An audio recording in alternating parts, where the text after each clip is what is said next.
Are you producing too many podcast episodes? I'm going to follow up the last episode of the Podcast Accelerator, which was my 80-20 rule of podcast marketing. So if you haven't listened to that one, go back an episode and listen to that, because we are going to dig into why less is often more when it comes to your podcast. This is the Podcast Accelerator, the thrice weekly show that brings you podcast education, industry insights, and straight talking reactions to podcasting news. I'm your host, Mark Asquith, that British podcast guy and CEO and co-founder here at Rebel Base Media, where we make a ton of podcasting tech solutions, including Captivate.fm, the world's only growth-oriented podcast host, where you can claim a 7-day free trial and transfer in an existing podcast for free at Captivate.fm. Go and check it out. It's going wild. People all over the world are absolutely adoring Captivate for its ease of use and its growth-oriented focus. So Captivate.fm for a 7-day free trial. Now, less is often more when it comes to podcast episodes, and certainly quality over quantity wins out every single time. Look at someone like Dan Carlin, for example. He produces shows very, very infrequently, but they're 4-hour masterclasses, and it's wonderful content. Would Dan do better if he produced more? I highly doubt it. So stop trying to keep up with that content hamster wheel that you put yourself on and start thinking about actual podcast growth. Now, this is sort of a follow-up to the last two episodes, so I do urge you, if you haven't listened to those, to go and check them out. The last two episodes, the 80-20 rule of podcast production and the 80-20 rule of podcast marketing. But before I dive into the content proper, I just want to give you a heads up that the team at Aweber are still working with me to give you 90 days free of their email marketing platform. I use email to engage with my audience every single day. It's highly likely that you started listening to this podcast on the back of receiving an email from me because you signed up to something that we've done at Rebel Base Media. Go ahead and try it for yourself, all right?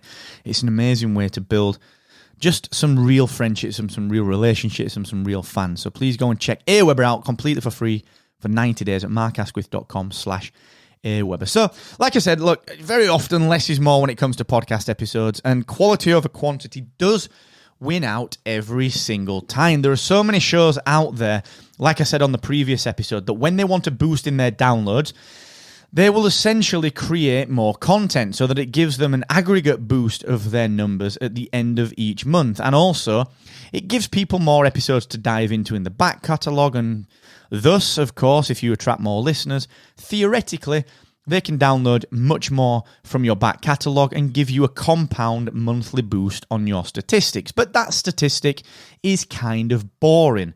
No one really cares, apart from when you're in the pub or when you're putting it on an Instagram quote or in a book or something daft like that.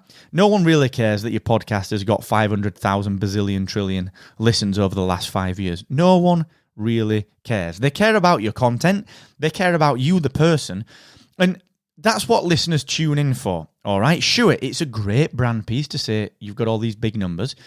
But look, sponsors, brands, and even kind of from your own sales perspective, you should be only really focused on the number of downloads that each episode gets within, say, 28 days of release, because that's a true reflection of how popular your podcast is. Now, I've talked about this 80-20 rule all across this week, about why I think that, number one, when it comes to producing an episode, 80% of that time should be focused on research, planning, and producing that high-quality content from an actual information perspective. And then 20% of that time should be actual production, the recording, the editing, the processing, all that kind of stuff. You know, if you create great content and make the sound just good enough, that is plenty.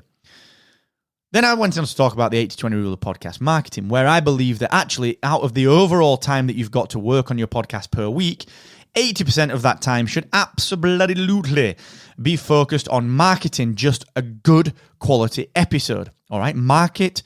And then 20% of the time should be focused on the production and the creation. Again, so many podcasters will be annoyed with that. I'm probably going to get called out on Twitter. I'm probably going to get called out in some of the Slack groups, whatever. Don't care. That's my view. That's how it works for me, and it works. All right? You want to try it? Go ahead and try it. You want to change those numbers, 60-40, 70-30, whatever. Go ahead and do it, right? But that is just my view. So what you tend to do is that when you start to produce more content, I know so many amazing podcasters that do this, you get on this content hamster wheel. You get into this cycle of producing content where all you're essentially doing is patting yourself on the back. You pat yourself on the back and all you say to yourself is, do you know what?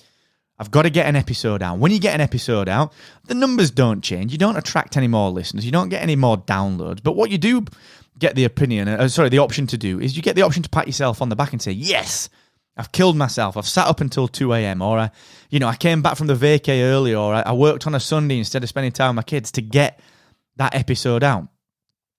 Why? It's crazy.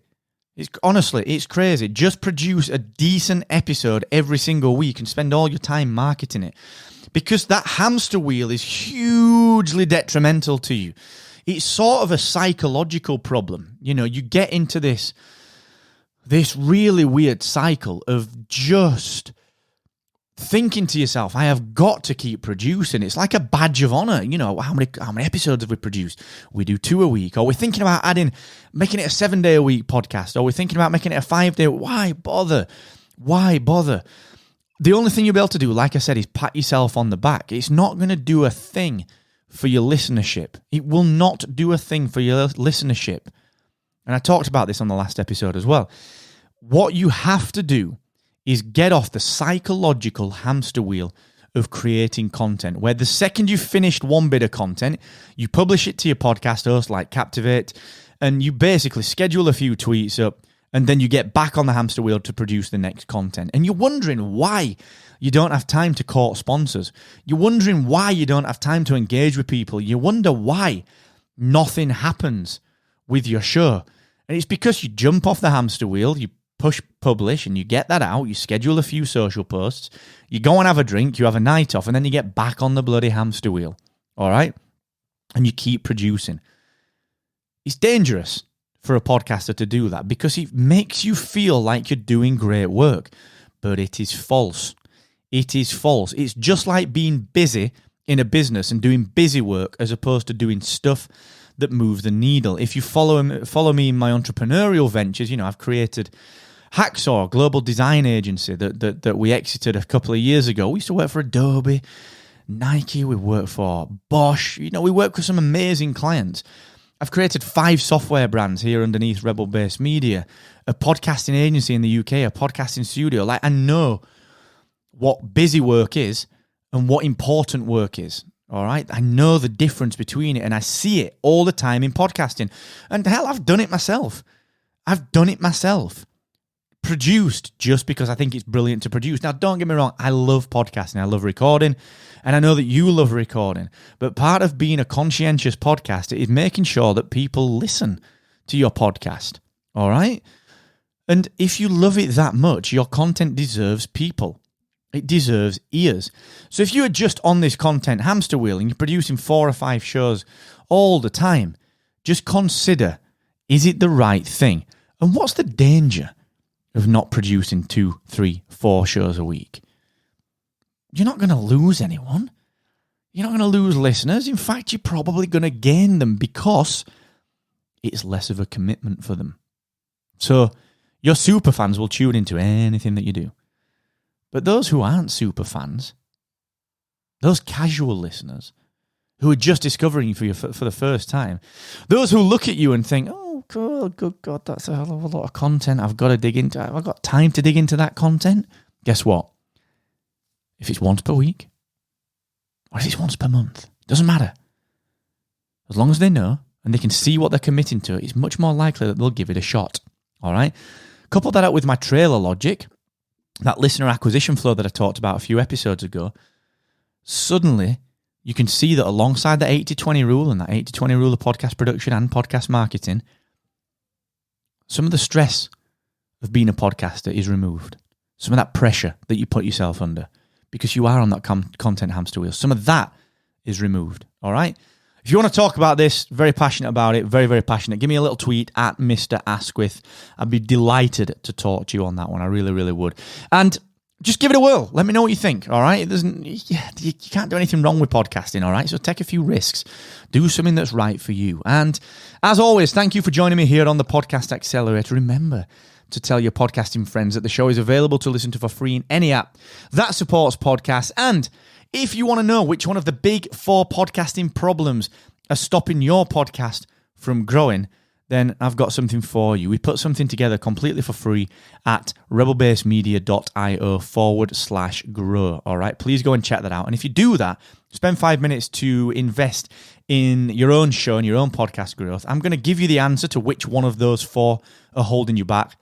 And I'm going to give you access to our podcast Rebellion community as well. It's very, very vibrant, it's a lot of fun. We have a lot of inclusive conversations in there where it's, no one's left behind in the podcast Rebellion. So go and check it out, rebelbasemedia.io/grow. And thank you so much for joining me. I appreciate you. I love everything that you do. And thanks to everyone that gets in touch with me every single time I publish an episode. It means a heck of a lot. I get a lot of emails back. I get a lot of tweets, a lot of Facebook messages. So thank you so much. It means the world to me. And until next time, never forget, the more you expect from yourself, the more you will excel.